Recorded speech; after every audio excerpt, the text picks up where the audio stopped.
பரிசுத்த ஆண்டவர் இயேசு கிறிஸ்துவில் எனக்கு மிகவும் பிரியமான சகோதர சகோதரிகளே, புதுக்காலம் 2ஆம் வாரம் வியாழன்.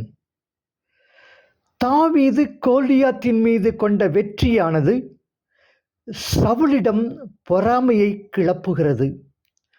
சவுலின் மகன் யோனத்தாஸ் தன் தந்தையின் கோபத்தை அடக்கி அவ்விருவரையும் ஒற்றுமைப்படுத்துகிறான். அன்றாடம் நம்மிடையே நடக்கும் நிகழ்ச்சி போன்ற இந்த கதை நமக்கு பிறரன்பு பாடம் புகட்டுகிறது. தாவீதின் வெற்றி. கோலியாத்தின் மீதும் பிலிஸ்தியர் மீதும் தாவீது கொண்ட வெற்றியை கண்டு சவுல் கொன்றது 1000 பேர், தாவீது கொன்றதோ 10000 பேர் என்று நகரத்து பெண்டிர் அனைவரும் பாடி பரவுகின்றனர். தாவீது தம் கைகளை ஓங்கி கவன்கல்லை வீசிய போது ஓர் அரக்கனை கொல்லவில்லையா? அதனால் மக்களது இழிநிலையை அகற்றவில்லை. வலிமை மிக்க மனிதரை போரில் கொன்று தம் மக்களின் வலிமையை உயர்த்த உன்னத இறைவனாகிய ஆண்டவரை அவர் துணைக்கு அழைத்தார். சிராக் ஞானம் 47:4-7 என்று பாடுவார் சிராக்கின் ஞான நூல் ஆசிரியர். செய்யும் காரியங்களின் வெற்றி ஆண்டவரது என்று அவரை புகழ்கின்றோமா? பிறர் உயர்வு கண்டு மகிழ்கின்றோமா? பிறர் துக்கத்திலே அவர்களோடு சேர்ந்து அழுவது எளிது, பிறர் மகிழ்ச்சியிலே அவர்களோடு சேர்ந்து மகிழ்வது கடினம். இது நம் வாழ்க்கையிலே உண்மைப்படுவது இல்லையா?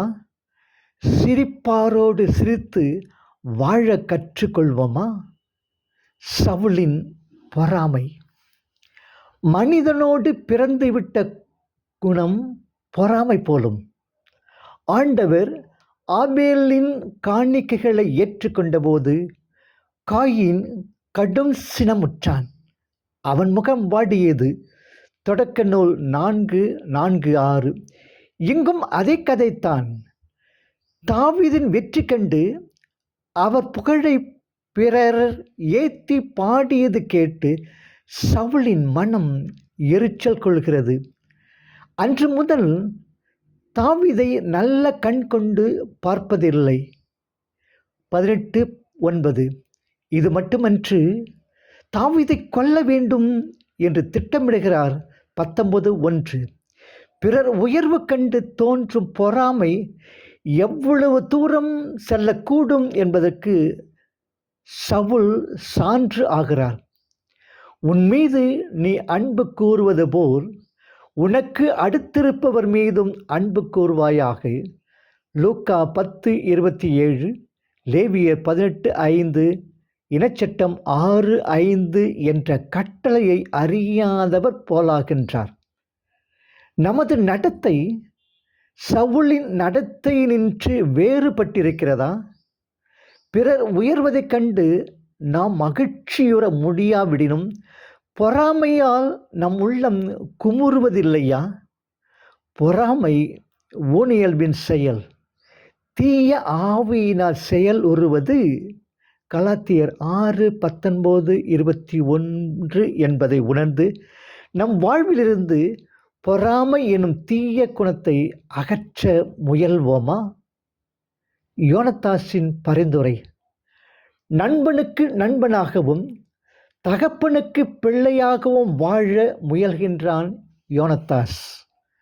நண்பனை ஆபத்திலிருந்து விடுவிக்கிறான், தகப்பனை தீய செயல்களிலிருந்து விடுவிக்கிறான். தகப்பனுக்கு அறிவுரை கூறி அவரை மனம் மாற்றுகிறான். மிகுதி கண் மேற்சென்று இடித்தற் பொருட்டு என்பதை வாழ்ந்து காட்டுகிறான். அவனது சொற்கள் விழலுக்கிரைத்த நீராகவில்லை. தந்தை தன் தீய எண்ணத்தை கைவிடுகிறார். 19:6. இவன் தந்தை எண்ணோற்றான் சொல் என்ற வள்ளுவர் வாக்கிற்கிணங்க வாழ்ந்த யோனத்தாஸ் நம் எல்லோருக்கும் முன்மாதிரிகை. நமது நண்பர்கள், தலைவர்கள், தலைவியர் தருதலைகளாய் நடக்கும்போது அவர்கள் தவறுகளை பற்றி புறம் பேசாது தயங்காது நேரே சென்று இடித்துரைக்கிறோமா? அதே வேளையில் நண்பர்கள் மட்டுமன்று பிறரும் துணையின்றி தள்ளாடி நிற்கும்போது அவர்களுக்கு உறுதுணையாய் இருக்கின்றோமா? உடுக்கை இழந்தவன் கை போல ஆங்கை இடுக்கண் களைவதாம் நட்பு. குறள் 788. நற்செய்தி மார்க்கு இயல் 3 இறைவாக்கியங்கள் 7 முதல் 12 முடிய. இயேசுவின் சொல்லும் செயலும் பல திசைகளில் பக்கங்களில் பரவுகிறது. மக்கள் திரள் அவரை பார்க்கவும் கேட்கவும் விரைந்து வருகிறது. அருங்குறிகள் காண விழைகிறது. அசுத்த ஆவிகளும் அலறுகின்றன.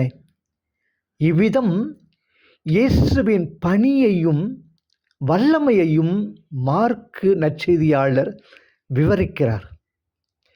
பெருந்திரளான மக்கள் பின்தொடர்ந்தனர். எதிர்த்து கொண்டே இருந்த பரிசேயரை விட்டு விலகி தம் சீடருடன் கடலோரம் போகிறார் இயேசு.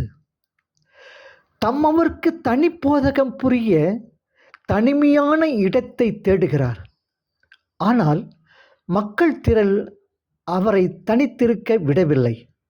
கலிலேயா யூதேயா முழுவதிலிருந்தும் உடல் நலம் தேடியவர், மெசியாவை நாடியவர், அவர் வார்த்தைகளை கேட்க விரும்பியவர் என்று அனைவரும் அலைகடலென திரண்டு வந்தனர். பரிசேயர் எதிர்ப்பும் குற்றச்சாட்டும் ஒருபுறம், மக்களின் தேடலும் ஏற்பும் மறுபுறம். சாதாரண மக்களே இறைவனின் வெளிப்பாட்டை கண்டு கொள்ளும் திறந்த மனப்பான்மை கொண்டவர்கள். வெளிப்பாட்டை கண்டுகொள்ளும் திறந்த மனப்பான்மை கொண்டவர்கள். இறைவன் ஏழை மக்களின் குரலை கேட்கிறார். மக்களும் இறைவாக்கினரை கண்டு கொள்கின்றனர். ஆண்டவரை காண வேண்டும், அவரது குரலை கேட்க வேண்டும் என்பது தான் நமது ஏக்கமா?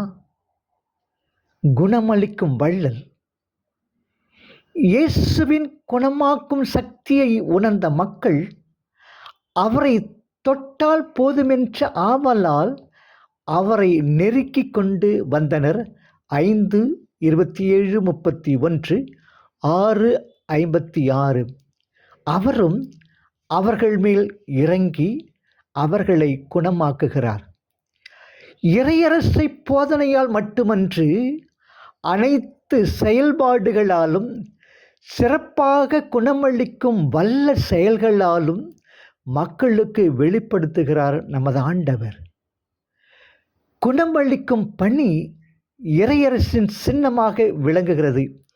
ஏனெனில் இறைவனின் உடனிருப்பு எப்போதுமே நலத்தையும் வளத்தையும் வசந்தத்தையும் மக்களுக்கு அளிக்க வல்லது.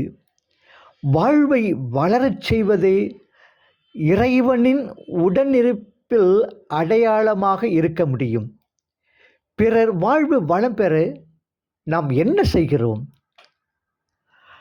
நம் நற்செய்தி பணி குணமளிக்கும் பணிக்கு முக்கியத்துவம் தர வேண்டும். இன்று குணமளிக்கும் பணி என்பது உடல் நோய்களை மட்டுமன்று, உள்ள நோய்களை மட்டுமன்று, சமுதாய நோய்களை குணப்படுத்துவதிலும் வெளிப்பட வேண்டும். நோயுற்ற சமுதாயத்தில் நிலவும் நச்சு காற்றை சுவாசிப்பதால் தான் மக்கள் பெரும்பாலும் பிணியுற்று தவிக்கின்றனர். எனவே இயேசு இன்று சமுதாய குணமளிக்கும் வல்லமையை நமக்கு அருள்கிறார். நாம் இப்பணியை மேற்கொள்ள தயாராக இருக்கின்றோமா? அசுத்த ஆவிகளை கடிந்து கொண்டார். நீர் கடவுளின் மகன் என கத்திக்கொண்டு அவர் காலில் விழுந்தன அசுத்த ஆவிகள். அசுத்த ஆவிகள் தங்களையே காத்து கொள்ள இது ஒரு சூழ்ச்சி போலும். இன்றும் அடக்கு சக்திகள் தங்களை தக்க வைத்து கொள்ள நம்மை பல வழிகளிலும் ஏமாற்ற முயலுகின்றன. நய வஞ்சகமாக நடிக்கின்றன. நம் நண்பர்கள் போல் பாசாங்கு செய்கின்றன. திரு அவையின் நன்மையை கட்டி காக்கும் சக்திகள் போல் பிதற்றுகின்றன. அந்த சக்திகளின் அடக்கு முறைகளின் பக்க பலம் நமக்கு தேவை இல்லை. அவைகள் எப்போதுமே சுயநலத்தை நாடி சூழ்ச்சி செய்வதால் அத்தகைய சக்திகளை இனம் கண்டு கடிந்து கொள்ள துணிய வேண்டும். இதற்காக வரம் பெறுவோம். இத்திருப்பலியில் ஆண்டவர் இயேசு நம்மை என்றென்றும் ஆசீர்வதிப்பாராக. ஆமென்.